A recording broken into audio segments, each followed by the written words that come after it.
നമസ്കാരം, കൊട്ടാരക്കര മീഡിയയിലേക്ക് സ്വാഗതം. പ്രധാന വാർത്തകൾ. പൗരത്വ ഭേദഗതി നിയമത്തിന് ഇടക്കാല സ്റ്റേ ഇല്ല. കേന്ദ്രത്തിന് നോട്ടീസ് അയച്ച് സുപ്രീം കോടതി. രാത്രിയെന്നും പകലെന്നുമില്ല. ഇനി പടയപ്പയ്ക്ക് പിന്നാലെ വനംവകുപ്പിന്റെ ഹൈടെക് ഡ്രോൺ ഉണ്ടാകും. അനു കൊലക്കേസ് പ്രതി മുജീബിന്റെ വീട്ടിൽ പോലീസ് എത്തും മുൻപ് നിർണായക തെളിവിന് തീയിട്ട് ഭാര്യ. അന്വേഷണം. തെരഞ്ഞെടുപ്പ് തീയതിക്കെതിരെ കോൺഗ്രസ് രംഗത്ത്. കമ്മീഷന് കത്ത് നൽകി KPCC. വാർത്തകൾ വിശദമായി. പൗരത്വ ഭേദഗതി നിയമവും പൗരത്വ ഭേദഗതി ചട്ടങ്ങളും സ്റ്റേ ചെയ്യണമെന്ന് ആവശ്യപ്പെട്ടുള്ള ഹർജികളിൽ കേന്ദ്ര സർക്കാരിന് സുപ്രീം കോടതിയുടെ നോട്ടീസ്. ഉപഹർജികളിൽ കേന്ദ്ര സർക്കാർ 3 ആഴ്ചയ്ക്കകം മറുപടി നൽകണമെന്നാണ് സുപ്രീം കോടതി ആവശ്യപ്പെട്ടിരിക്കുന്നത്. മറുപടി നൽകാൻ കേന്ദ്ര സർക്കാരിന് ഏപ്രിൽ 8 വരെ സുപ്രീം കോടതി സമയം അനുവദിച്ചു. പൗരത്വ നിയമത്തിനെതിരായ ഹർജികൾ ഏപ്രിൽ 9 പരിഗണിക്കും. ചട്ടങ്ങൾ സ്റ്റേ ചെയ്യണമെന്ന ആവശ്യത്തിൽ 9 വാദം കേൾക്കാമെന്നും സുപ്രീം കോടതി അറിയിച്ചു. പൗരത്വം നൽകിയാൽ ഹർജിക്കാർക്ക് കോടതിയെ സമീപിക്കാം. ഏത് നിമിഷവും കോടതിയെ സമീപിക്കാമെന്നും സുപ്രീം കോടതി വ്യക്തമാക്കി. ഉപഹർജികളിൽ മറുപടി നൽകാൻ അവകാശം വേണമെന്ന് കേന്ദ്ര സർക്കാർ സുപ്രീം കോടതിയിൽ ആവശ്യപ്പെട്ടു. ഇതോടെ ഉപഹർജികളിൽ മറുപടി നൽകാൻ സമയം നൽകേണ്ടതുണ്ടെന്ന് സുപ്രീം കോടതി നിരീക്ഷിച്ചു. കേന്ദ്ര സർക്കാരിന്റെ മറുപടി ലഭിച്ച ശേഷം വാദം കേൾക്കാമെന്നും ചീഫ് ജസ്റ്റിസ് വ്യക്തമാക്കി. പടയപ്പ എന്ന കാട്ടാനയെ നിരീക്ഷിക്കുവാൻ പ്രത്യേക സംഘം ദൗത്യം ആരംഭിച്ചു.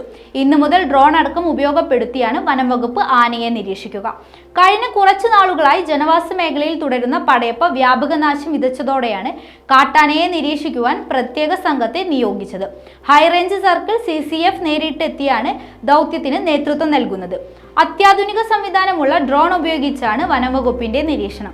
രാത്രികാലത്തടക്കം ആനയെ നിരീക്ഷിക്കുന്നതിനാണ് വനംവകുപ്പിന്റെ നീക്കമെന്ന് high range circle CCF Arun RSS പറഞ്ഞു. രാത്രിയെന്നും പകലെന്നുമില്ല. ഇനി പടയപ്പയ്ക്ക് പിന്നാലെ വനംവകുപ്പിന്റെ ഹൈടെക് ഡ്രോൺ ഉണ്ടാകും. മണിക്കൂറിലധികം ബാറ്ററി ബാക്കപ്പ് കിട്ടുന്ന വലിയ ഡ്രോണുകളാണ് വനംവകുപ്പ് എത്തിച്ചിരിക്കുന്നത്. രാത്രിയിലടക്കം ദൃശ്യങ്ങൾ വ്യക്തമായി പകർത്തുവാൻ കഴിയും. പടയപ്പ ജനവാസ മേഖലയിലേക്ക് ഇറങ്ങാതിരിക്കുന്നതിനും വനംവകുപ്പ് പരിശ്രമം നടത്തുന്നുണ്ട്. നിലവിൽ പടയപ്പ മാട്ടുപ്പെട്ടി ടോപ്പ് ഡിവിഷൻ സമീപം തേയിലക്കാട്ടിനുള്ളിലെ ചെറിയ ചോലയ്ക്കുള്ളിൽ നിലയുറപ്പിച്ചിരിക്കുകയാണ്. നെച്ചാട് അനു കൊലക്കേസിൽ നിർണായക തെളിവുകൾ തേടി പ്രതി മുജീബിന്റെ വീട്ടിൽ പോലീസ് എത്തും മുൻപ് തെളിവ് നശിപ്പിക്കാൻ ഭാര്യയുടെ ശ്രമം. കൊല നടത്തിയ സമയത്ത് പ്രതി ധരിച്ച വസ്ത്രങ്ങൾ തേടിയാണ് മുജീബ് റഹ്മാന്റെ വീട്ടിൽ പോലീസ് എത്തിയത്. ഈ വസ്ത്രങ്ങൾ പ്രതിയുടെ വീട്ടിൽ നിന്ന് കണ്ടെടുത്തെന്നും പോലീസ് പറഞ്ഞു. എന്നാൽ പോലീസ് എത്തിയ വിവരമറിഞ്ഞ് പ്രതിയുടെ ഭാര്യ ചില സാധനങ്ങൾ കത്തിക്കാൻ ശ്രമിച്ചു. ഇത് തടഞ്ഞ് പരിശോധിച്ചപ്പോഴാണ് കൊല നടത്തിയ സമയത്ത് ധരിച്ച വസ്ത്രങ്ങൾ കണ്ടെടുത്തത്. CCTV ദൃശ്യങ്ങളിൽ ഇയാൾ ധരിച്ച പാന്റ് നനഞ്ഞതായി കണ്ടതാണ് അന്വേഷണത്തിൽ വഴിത്തിരിവായത്. ഈ വസ്ത്രങ്ങൾ ശാസ്ത്രീയ പരിശോധനയ്ക്ക് അയക്കും. കാണാതായി 24 മണിക്കൂറിന് ശേഷം വീടിന് 1 കിലോമീറ്റർ മാത്രം അകലെയുള്ള അള്ളിയോറ തോട്ടിലാണ് അനുവിന്റെ മൃതദേഹം കണ്ടെത്തിയത്. മുട്ടിന് താഴെ മാത്രം വെള്ളമുള്ള സ്ഥലത്ത് അർദ്ധനഗ്നയായാണ് മൃതദേഹം കടന്നത്.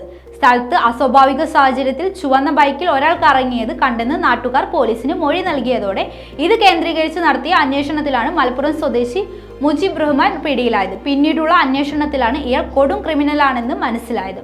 മനസാക്ഷിയെ ഞെട്ടിക്കുന്ന കുറ്റകൃത്യങ്ങൾ നടത്തിയ പ്രതിയാണ് മുജീബ് റഹ്മാൻ. സംസ്ഥാനത്ത് വെള്ളിയാഴ്ച വോട്ടെടുപ്പ് നടത്തുന്നതിനെതിരെ സംസ്ഥയ്ക്കും മുസ്ലിം ലീഗിനും പിന്നാലെ കോൺഗ്രസും രംഗത്ത്. വോട്ടെടുപ്പ് മറ്റൊരു ദിവസം നടത്തണമെന്നാവശ്യപ്പെട്ട് KPCC തെരഞ്ഞെടുപ്പ് കമ്മീഷന് കത്തു നൽകി. വെള്ളിയാഴ്ചയും ഞായറാഴ്ചയും സംസ്ഥാനത്ത് വോട്ടെടുപ്പ് നടത്തുന്നത് ബുദ്ധിമുട്ടാണെന്ന് KPCC acting president MM Hassan പറഞ്ഞു. വെള്ളിയാഴ്ച വോട്ടെടുപ്പ് നടത്തുന്നതിനെതിരെ സംസ്ഥാനത്ത് വിവിധ കോണുകളിൽ നിന്ന് എതിർപ്പുണ്ടായതിനെതിരെയാണ് കോൺഗ്രസും നിലപാട് വ്യക്തമാക്കിയിരിക്കുന്നത്. വോട്ടെടുപ്പ് മറ്റൊരു ദിവസത്തേക്ക് മാറ്റണമെന്നാവശ്യപ്പെട്ട് ലീഗിനും സംസ്ഥയ്ക്കും പിന്നാലെ KPCCയും തെരഞ്ഞെടുപ്പ് കമ്മീഷനെ സമീപിച്ചു. ആക്ടിംഗ് പ്രസിഡന്റ് MM ഹസനും പ്രതിപക്ഷ നേതാവ് VD സതീശനും മുഖ്യ തെരഞ്ഞെടുപ്പ് കമ്മീഷണർക്ക് കത്തു നൽകി. തെരഞ്ഞെടുപ്പ് തീയതിക്കെതിരെ കോൺഗ്രസും രംഗത്ത്.